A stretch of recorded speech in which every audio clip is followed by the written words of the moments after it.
This is the story of John Bernard Slattery, whose determination continues to impact his adopted city of Shreveport. His parents, John Slattery and Ellen Ryan, were Irish immigrants from the area surrounding Emly in County Tipperary, Ireland. They had 3 children. Their oldest son, John Bernard Slattery, was born in New York City in 1844. He was a visionary whose life created the legacy that continues to live on in the city he called home. His journey from New York City to the heart of North Louisiana left an indelible mark of the Slattery name that has been woven into the fabric of the city's rich history and continues to be recognized throughout Shreveport and Caddo Parish today.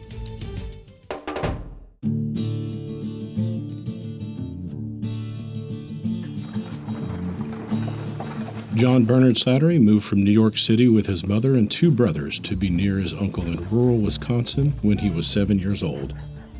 There, he learned the value of hard work as he helped support his family while keeping up with his studies and saving money to complete his education. At the age of 28, he was finally able to achieve his dream when he graduated from the University of Wisconsin.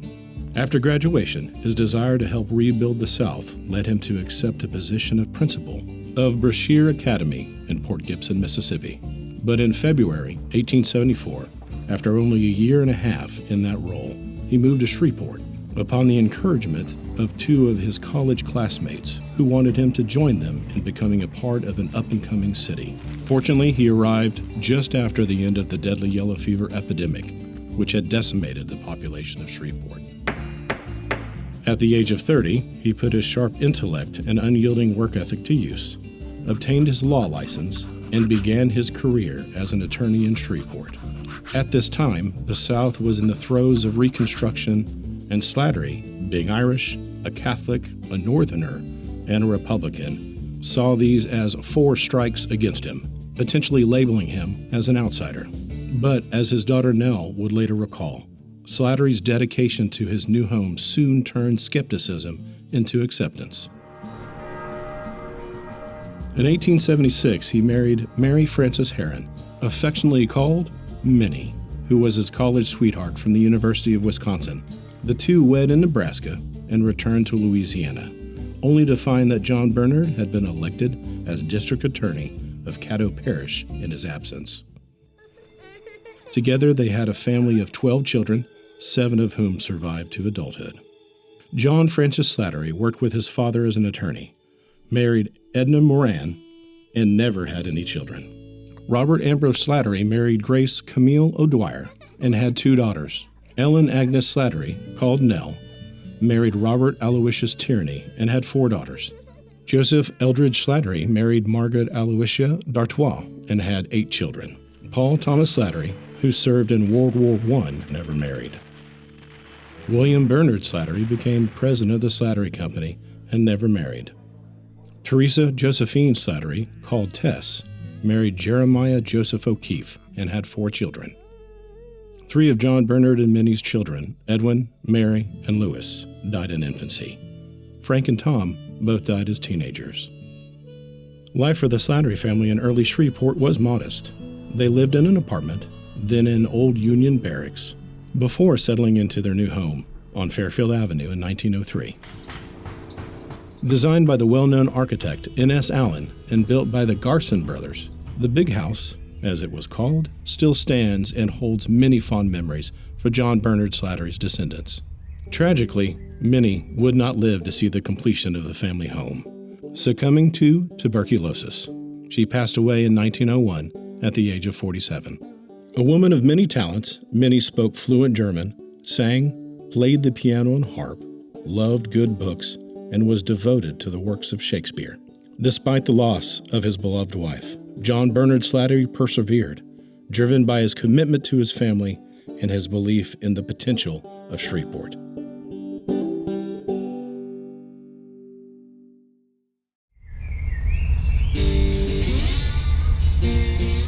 Though he began as a lawyer, John Bernard Slattery's true fortune was built in real estate.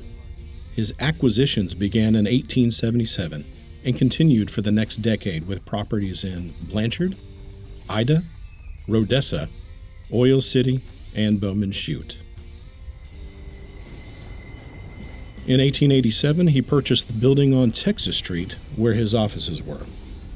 This was considered the first Slattery building. 20 years later, he tore that building down, and the new Slattery building opened on the same site in 1908. This building eventually became known as the Woolworth Building. Slattery continued his real estate acquisitions, purchasing land south of town. This became known by the family as the Lower Farm. In 1919, he purchased his last piece of property, the Black Place, in DeSoto Parish. These properties produced income from oil, gas, and timber, and would later prove invaluable to the family during tough economic times. John Bernard Slattery also engaged in various business ventures in Shreveport, including co-founding the D'Artois Refining Company and helping to bring various railroad companies to the city. He was also a charter member of the Shreveport Chamber of Commerce.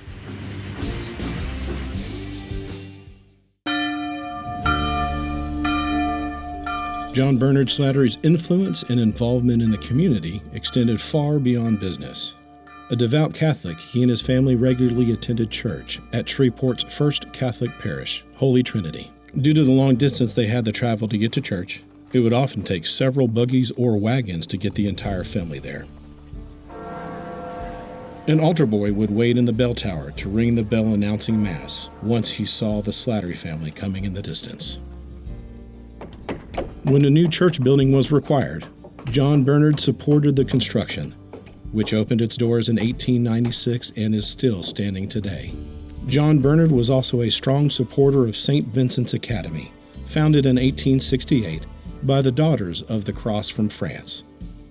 His eldest daughter, Nell, was one of only 3 who graduated from the academy in 1900. 6 years later, when St. Vincent's burned to the ground, the Slattery family was among those who opened their homes to the sisters. John Bernard and his eldest son, John Francis Slattery, assisted in raising funds for the new building, which was built by Garson Brothers, the same builders who constructed John Bernard's family home.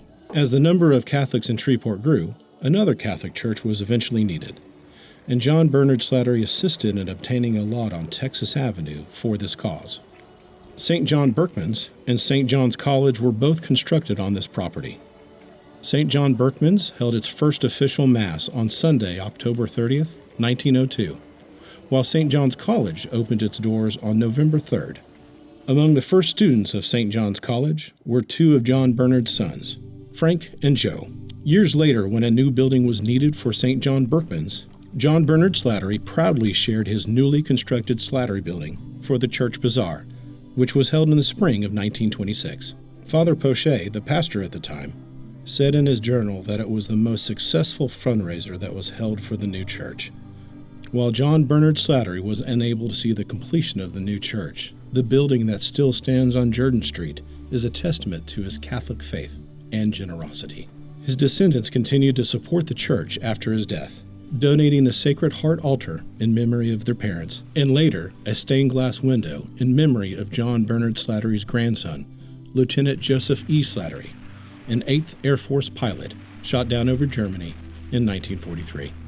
The family also donated funds for the Slattery Library at St. John's High School, now Loyola College Prep. Many family members attended the library dedication in 1952.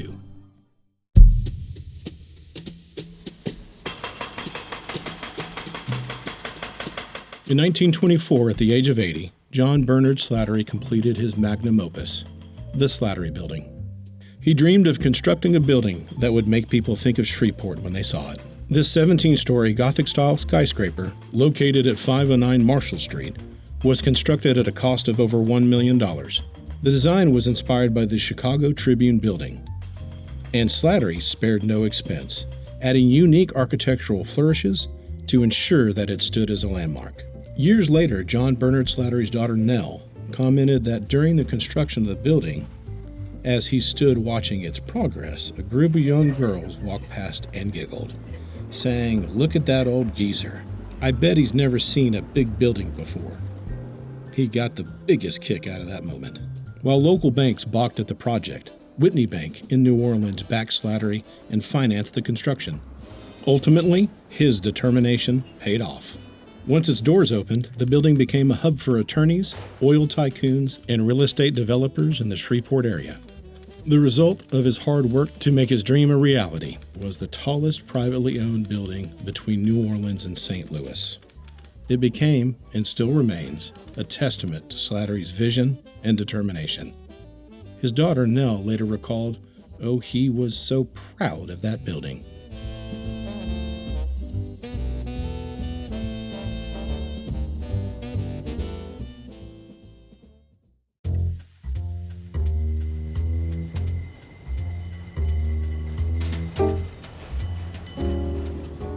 With the building complete and his dream realized, John Bernard Slattery's last act was to found the Slattery Company, which was officially incorporated in 1925.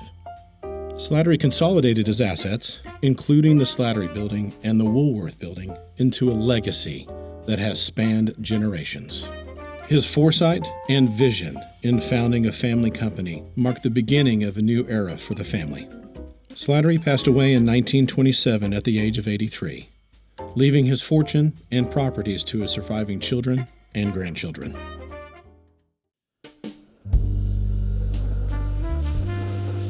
The inheritance John Bernard Slattery left and the legacy carried on by his descendants, now down to the fourth and fifth generations, has faced its own share of challenges.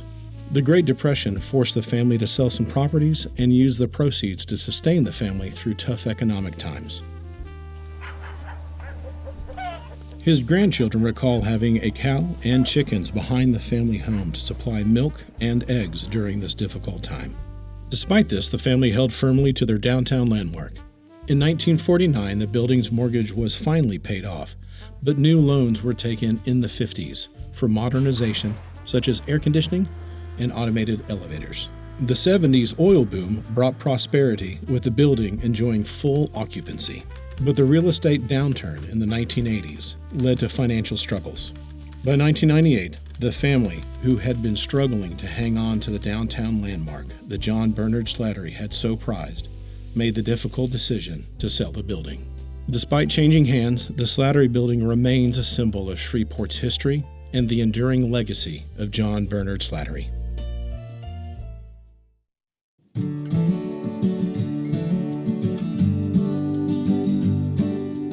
John Bernard Slattery's life was one of faith, family, vision, and perseverance.